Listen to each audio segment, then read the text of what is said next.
5 ওয়াক্ত নামাজের পরে আগে যে কোনো সময় অন্তত 2-4-5টা মিনিট একটু চিন্তা ভাবনা করবেন, একটু নিজের হিসাব মিলাবেন, আল্লাহর সাথে কথা বলবেন। আজকে একটা গুনাহ হয়ে গেছে, আজকে একটা কাস্টমার মহিলা আসছে, তার সৌন্দর্য দেখে তাকে নিয়ে বাজে চিন্তা জল্পনা কল্পনা করেছি, নোংরামি করেছেন, গুনাহ কাজ করেছেন। কোনো কাস্টমার এসেছে, তার সাথে ফাঁকি ঝুঁকি দিয়েছেন, 2 নাম্বারই করেছেন, মিথ্যা কথা বলেছেন, কিনা দর এত আসে বলেছেন, আসলে এত আসে নাই। এই যে মিথ্যা বলেছেন কয়টা টাকার জন্য, এই টাকা দুনিয়াতে থেকে যাবে, মিথ্যাটা আপনার আমলনামা যুক্ত হয়ে আখিরাতে যাবে।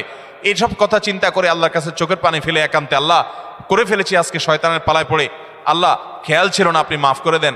মালিক, আপনি মাফ না করলে কিয়ামতের ময়দানের শাস্তি হবে ভয়াবহ। দুনিয়াতে আপনি ছেড়ে দেন, আল্লাহ মাফ করে দেন।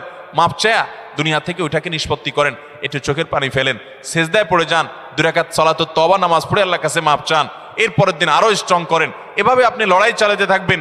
আরে এই কুস্তি তো হয় অমর ভর কি, কবি ও দবালে কবি তু দবালে। শয়তান গুনাহ কমা আপনার দ্বারা করায় সে জিতে যাবে, আর আপনি তওবা করে চোখের পানি ফেলে গুনাহ মাফ করিয়ে তার